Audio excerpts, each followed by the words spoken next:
এই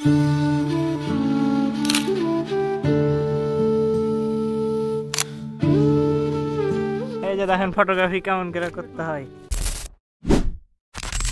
hello everyone, আসসালামু আলাইকুম। আজকে আমাদের বিদায় অনুষ্ঠান ছিল, তো বিদায় অনুষ্ঠান শেষে আমরা ঘুরতে বের হয়ে গেলাম সবাই একসাথে একই রকম পাঞ্জাবি পরে। আর আজকে আমরা যাচ্ছি মূলত সারবুরুজ। তো আমরা এখন বাঙ্গাবাড়ি হয়ে যাব, তাই আমরা চলে আসলাম বারুইপাড়া ফেরিঘাট। আর এখন এখান থেকে আমরা রওনা দিলাম। তো সম্পূর্ণ ভিডিওটি দেখতে থাকুন। আপনারা হয়তো একটা জিনিস লক্ষ্য করেছেন যে এখানে ব্রিজ তৈরি হচ্ছিল, কিন্তু ভিডিওতে কোনো ব্রিজ দেখা যাচ্ছে না কেন। তো তার কারণ হচ্ছে এই ভিডিওটা মূলত 2023 সালের ভিডিও, আমাদের এইচএসসি বিদায় অনুষ্ঠানের সময়। তো তখন আসলে এভাবে ব্লগিং শুরু করিনি, যার কারণে ভিডিওগুলো আপলোড দেওয়া হয়নি। আর এমনি টুকটাক ভিডিও করেছিলাম, তো অনেকদিন পরে ভিডিওটা পেলাম আর হাতে কোনো ভিডিও ছিল না, যার কারণে ভিডিওটা আপলোড দিলাম। তো আমরা দেখতে দেখতে চলে আসলাম এখন নদীর ওই পারে। আমরা যাওয়ার পথে সুন্দর একটি ব্রিজ দেখতে পেয়েছি, আর চারদিকের প্রকৃতি একদম অসাধারণ লাগছে ব্রিজের উপর থেকে। তো আমরা এখন এখানে সেলফি তোলার জন্য দাঁড়িয়ে গিয়েছি। তো এখন যে যার মতো করে সবাই সেলফি তুলছে। আর এদিকে হাবিবুল্লাহ বন্ধুর ছবি তোলার স্টাইল দেখে আমি তো পুরাই অবাক। দেখেন ফটোগ্রাফি কেমন করে করতে হয়।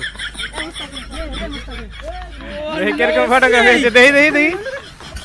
তো এদিকে সবাই আপাইরা ফটোগ্রাফি করছে, আর এদিকে মামুন বন্ধু একদম ব্রিজের উপরে বসে গিয়েছে রাস্তায়। ছবি তোলা শেষ করে আমরা এখন যাচ্ছি সারবুরুজের উদ্দেশ্যে। আর বিলের রাস্তা আর এরকম সুন্দর মেঘলা আকাশ, চারদিকের প্রকৃতি একদম অসাধারণ লাগছে। তো এগুলা দেখতে দেখতে চলে আসলাম এখন আমরা সারবুরুজ। সারবুরুজ এটা হয়তো অনেকে জানবেন অনেকে জানবেন না। এটি গোমস্তাপুর উপজেলার রহনপুরে অবস্থিত। রহনপুর বড় বাজার হতে সোজা উত্তরে রহনপুর জনতা উচ্চ বিদ্যালয়ের নিকট রাস্তার ধারে অবস্থিত। সারবুরুজ নামে খ্যাত এই অট্টালিকাটির প্রকৃত নাম শাহ বুরুজ। শাহ শব্দের অর্থ বাদশাহ আর বুরুজ শব্দের অর্থ অট্টালিকা বা বালাখানা, যা পরবর্তীতে লোকমুখে ষাঁড় বুরুজ নামে খ্যাতি লাভ করে। লোকমুখে জানা যায় এটি রাজা লক্ষণ সেনের বৈঠকখানা ছিল এবং এখানে তিনি তার দরবার চালাতেন। বর্তমানে রাজা লক্ষণ সেনের অট্টালিকাটি ভেঙে পড়ে এবং এটি পাহাড়ের রূপ ধারণ করে। তো এখান থেকে প্রাকৃতিক সৌন্দর্যটা একদম অসাধারণ লাগছে, পুরো চারদিক দেখা যাচ্ছে এখান থেকে। আর আজকের আবহাওয়াটা বুঝতে পারছেন একদম অসাধারণ। তো এখন এখানে কিছু আমরা সেলফি তুলবো, তারপরে সোজা বাসার উদ্দেশ্যে রওনা দিব। তো কেমন লাগলো আজকের ভিডিও অবশ্যই কমেন্টের মাধ্যমে জানিয়ে দিতে পারেন। ভালো লাগলে একটা লাইক দিতে পারেন, পেজটি ফলো দিয়ে পাশে থাকতে পারেন। দেখা হচ্ছে আপনাদের সাথে নেক্সট ব্লগে। আল্লাহ হাফেজ।